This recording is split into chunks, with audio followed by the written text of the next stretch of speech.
अस्सलाम वालेकुम। धीरेजा एकेडमी के प्लेटफॉर्म से मिस्टर धीरेजा का सलाम कबूल कीजिए। आज हम बात करने वाले हैं इन पॉइंट्स पर।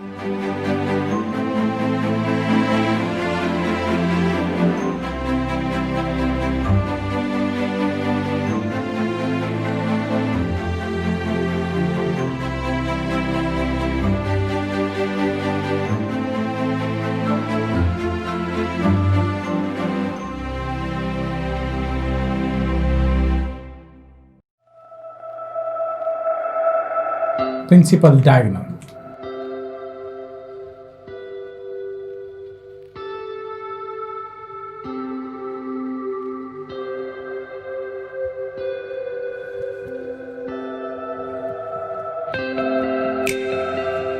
इसे हम प्रिंसिपल डायगोनल कहते हैं। क्या होगा? The diagonal of a square matrix from the upper left corner, upper left corner से लेकर to the lower right corner, lower right corner तक जो हमारे पास डायगोनल बनता है उसे प्रिंसिपल डायगोनल या मेन डायगोनल या लीडिंग डायगोनल कहते हैं। हम आगे बढ़ते हैं और देखते हैं एग्जाम्पल।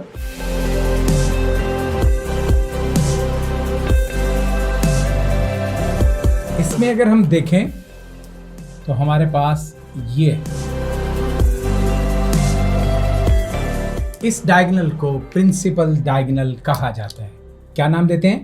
प्रिंसिपल डायगोनल या मेन डायगोनल, या इसे लीडिंग डायगोनल भी कहते हैं। मेन डायगोनल भी कहा जाता है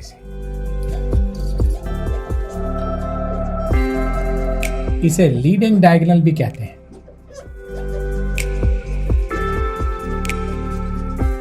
प्रिंसिपल डायगोनल, मेन डायगोनल या लीडिंग डायगोनल। और इसमें जो एलिमेंट्स हैं A11, A22, A33, ये elements of the main diagonal कहलाते हैं।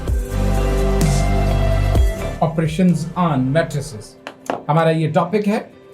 और मैट्रिसेस में ऑपरेशन दो किस्म के हैं यहाँ पर, एडिटिव और multiplicative.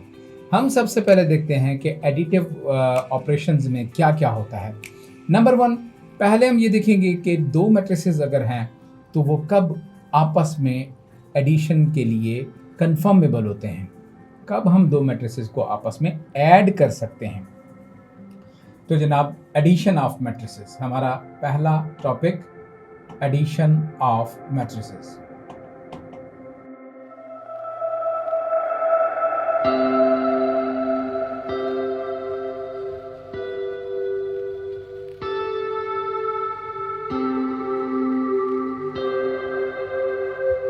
Two matrices are conformable for addition. दो matrices addition के लिए conformable तब हैं when both have same order. उनका order same होना चाहिए। order याद है ना? size, दोनों का size एक जैसा होना चाहिए। यानी दो matrices हैं, एक A है एक B है, तो A के अगर ऑर्डर, A का ऑर्डर है 2/2, यानी दो रोज हैं, दो कॉलम्स हैं, और B का ऑर्डर भी 2/2, तो ये मैट्रिसेस आपस में ऐड अप हो सकते हैं। ऑर्डर सेम होना चाहिए। अगर एक मैट्रिक्स 2/2 वाला है और एक मैट्रिक्स 2/3 वाला है, ये आपस में ऐड नहीं हो सकते। ये बात याद रखिएगा। तो हम आगे बढ़ते हैं और देखते हैं कि मैथमेटिकली हम इसे कैसे लिखेंगे। मैथमेटिकली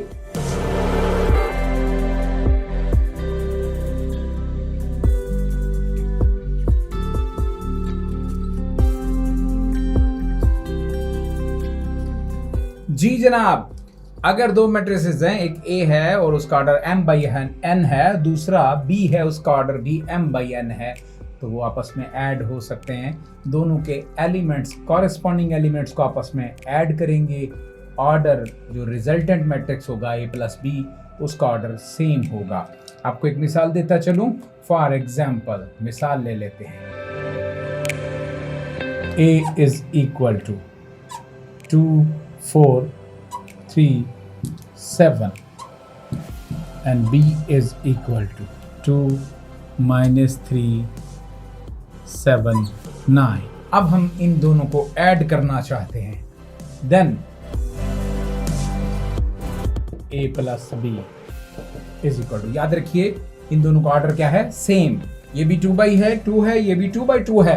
तो अब आप इनके कॉरेस्पॉन्डिंग एलिमेंट्स को ऐड करेंगे। कैसे? फर्स्ट एलिमेंट में फर्स्ट एलिमेंट 2 + 2, सेकेंड एलिमेंट में सेकेंड एलिमेंट 4 ± 3, इधर क्या करेंगे 3 + 7, बिल्कुल सही, आप सही जा रहे हैं। और क्या होगा 7 + 9, ये आपने ऐड अप किया और अब आप देख सकते हैं दिस इज इक्वल टू, किसके इक्वल आ रहा है? 2 + 2 कितना हो गया 4, और 4 ± 3 कितना हो गया 1, और 3 + 7 10, और नहीं वही 2 नहीं 10, और 7 + 9 9 + 7 17, ना 16। ये आपके पास मैट्रिसेस ऐड हो गए। एडिशन ऑफ मैट्रिसेस में एक बात याद रखिएगा, दो बातें बल्कि याद रखिए। एक आप याद रखें अपनी तरफ से, एक मेरी तरफ से। नंबर 1 ये है कि हम इसमें रिमार्क के तौर पर या दहानी के तौर पर हम देखेंगे, और वो ये है क्या कि हमारे पास मैट्रिसेस अगर ऐड कर सकते हैं डिफरेंट ऑर्डर के, मैट्रिसेस ऑफ डिफरेंट ऑर्डर,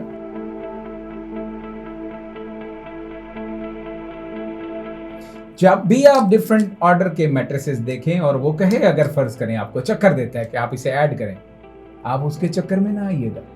बड़े बड़े चक्करबाज फिर रहे हैं।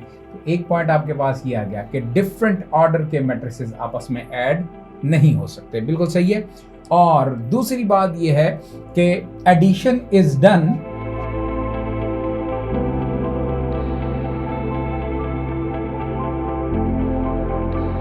Addition is done by adding corresponding entries. बात समझ आ रही है? नहीं, मैं बता देता हूं, परेशान क्यों बैठे हैं। ये देखिए, मिसाल के तौर पर ये एलिमेंट है A11, A12, A21, A22। मुझे बताएंगे तो मैं आपको बताऊंगा ना कि आप परेशान क्यों हैं। आप देखिए, दूसरा मैट्रिक्स है B11, B12, B21, B22। अब कोई अगर ये कहे कि ये क्या चीज़ है, भाई आपको ये पता है ना, A11 यानी पहला first row first column, first row second column, ये वो एलिमेंट है जो सेकंड रो फर्स्ट कॉलम में, ये वो एलिमेंट है जो सेकंड रो सेकंड कॉलम में है, ये वो एलिमेंट है, कोई और मैट्रिक्स है उसके एलिमेंट्स बी की फॉर्म में आ रहे हैं, डिफरेंट है ना। अब आप इनको ऐड करेंगे, क्या करेंगे? A11 में कौन ऐड होगा भाई? B11। चलिए आपकी आसानी के लिए, आपके ताउन के लिए, ये कंपनी की मशहूरी के लिए B11। और आप देखिए फिर आपने क्या किया, A12 को आपने अब ऐड करना है किस में? ओ भाई B12, बिल्कुल B12। कलर भी वही कर दिया ताकि आप परेशान ना हो। आप परेशान ना होइए। ये क्या है? A21। तो इसमें ऐड क्या होगा नाजरीन? इसमें ऐड होगा B21, ठीक है। और आखिर वाला बताना चाहेंगे, अगर आपके मिजाज पे गरा ना गुजरे तो आखिरी बताइए, A22 प्लस क्या करेंगे? क्या हुआ? B22। शाबाश, है आसान ना। सब्ट्रैक्शन ऑफ मैट्रिसेस, कब दो मैट्रिसेस को आपस में सब्ट्रैक्ट किया जा सकता है? बिल्कुल, अगर आपको एडिशन ऑफ मैट्रिसेस याद है कि दो मैट्रिसेस को कब ऐड कर सकते थे? जब उनका ऑर्डर सेम था। सब्ट्रैक्शन में सेम वही डेफिनेशन है, जहां लफ्ज एडिशन आ रहा था वहां सब्ट्रैक्शन आ जाएगा। बस टू मैट्रिसेस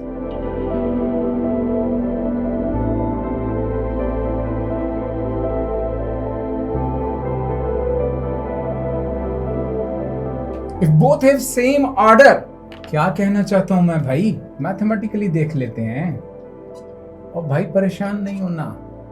एक तो आप परेशान बहुत हो जाते हैं हर बात पे, शाला कमलिया नाल न प्यार थी वे, हर चौक ते आदिन शाय घिंडे। कमाल करते हैं आप भी।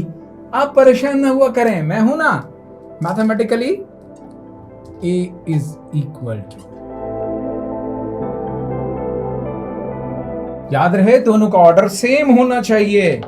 हाँ सेम, देन तब क्या होगा?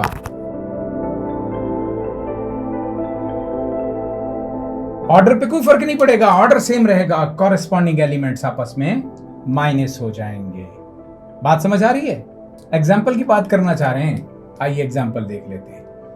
आप मुझे कहें ना कि मैं एग्जाम्पल कर दूं तो एग्जाम्पल कर देता हूं मेरी जान। A एक मैट्रिक्स है, एलिमेंट उसके हैं 1 2 3 4 5, 6। चले मैंने आपको गिनती याद करा दी। और एक मैट्रिक्स हम ले लेते हैं बी। लेना बी ले लें। एक मैट्रिक्स हम बी ले लेते हैं। उसके एलिमेंट्स देखिए। उसके एलिमेंट हम करते हैं 2, 0, 7, -2, 4 एंड 3। ये हमने दूसरा मैट्रिक्स बी ले लिया। अब a माइनस बी करते हैं। क्या करते हैं? a minus b. क्या ये आपस में सब्ट्रैक्ट हो सकते हैं? यकीनन। इसका ऑर्डर क्या है? 2/3, 2 रोज 3 कॉलम्स। 2/3, 2 रोज 3 कॉलम्स। तो सब्ट्रैक्शन पॉसिबल है जी। आप सब्ट्रैक्ट कर सकते हैं। आप कुछ भी कर सकते हैं। वैसे आप a माइनस बी भी फाइंड आउट कर सकते हैं। और आपको मालूम है, यहाँ से मैं ऑर्डर इसका हटा रहा हूँ। इससे कोई घबराने वाली बात नहीं। ये m/n था, ऊपर लिख देते हैं। इसका ऑर्डर था a minus b. Corresponding elements आपने माइनस करना है। मैं आपको उसी कलर में लेके चलूंगा, क्योंकि कलर की दुनिया में, रंगीन दुनिया में हम आपको लेके चलते हैं नाजरीन।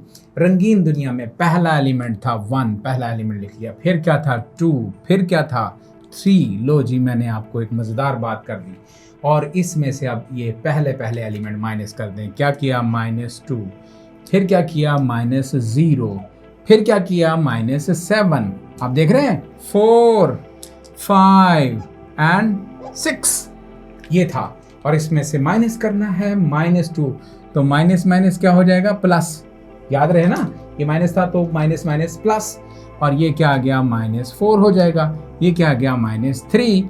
और अब आप देखिए कि हम इसको फाइनली क्या लिख सकते हैं। This implies that a minus b is equal to 1 - 2 क्या हो गया? -1। क्या हो गया? -1। और 2 - 0 वो हो गया 2। और 3 - 7 वो हो गया -4। वो क्या हो गया? -4। ये यहाँ पे कंजूसी कर ली है थोड़ी सी मैंने। अच्छा, 4 + 2 6, ठीक है। और 5 - 4 1। और 6 - 3 3। और हम इस सवाल से हो गए फ्री। अब नेक्स्ट हमारा टॉपिक है मल्टीप्लिकेशन। हम एक मैट्रिक्स को रियल नंबर से अगर मल्टीप्लाई करेंगे तो क्या होगा, ये हम ऑब्जर्व करते हैं।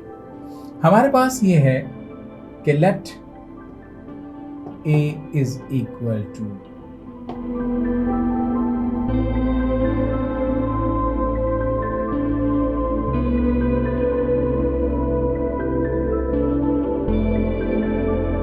क्या होगा कि अगर हमारे पास एक रियल नंबर है के, कोई भी रियल नंबर है, पॉजिटिव है, नेगेटिव है, इवन 0 है, तो जब हम किसी मैट्रिक्स से मल्टीप्लाई करेंगे तो क्या होगा? वो के बाहर था, अंदर जाके वो तमाम उसकी एंट्रीज से मल्टीप्लाई हो जाएगा। कैसे? एग्जाम्पल चेक कर लेते हैं। इफ हमारे पास ए मैट्रिक्स है, कोई किसी भी ऑर्डर का ले लें, 1 2 3 2 7 4, ये हमारे पास एक मैट्रिक्स है। अब आप कहते हैं कि इसे आप जी 4 से मल्टीप्लाई कर दें। एक कोई रियल नंबर है 4, देन हम ये कह देते हैं कि 4a इज इक्वल, क्या करेंगे? 4 बाहर 4 लिख दिया, अंदर a की वैल्यू लिख दें। 1 2 3 2 7 4। आपने क्या किया? 4 से मल्टीप्लाई कर दिया। और मल्टीप्लाई अब देखिए कैसे होगा। दिस इंप्लाइज दैट, यहां से ये जाहिर होता है 4a इज इक्वल टू, अब 4 अंदर सबसे मल्टीप्लाई होगा किससे? 4 × 1, 4 × 2, 4 × 3। 4 ने सबसे मल्टीप्लाई किया और फिर देखिए 4a क्या आया। This implies that 4 1s are 4, 4 2s are 8, 4 2s are 8, 4 was 7, 7 4s are 28, और 4 3s are 12, 4 4s are 16। Answer आ चुका। ये है हमारे पास। और अगर यही 4 -4 होता तो डेफिनेटली अंदर इनके सिंबल, साइन, अलामतें चेंज हो जाती।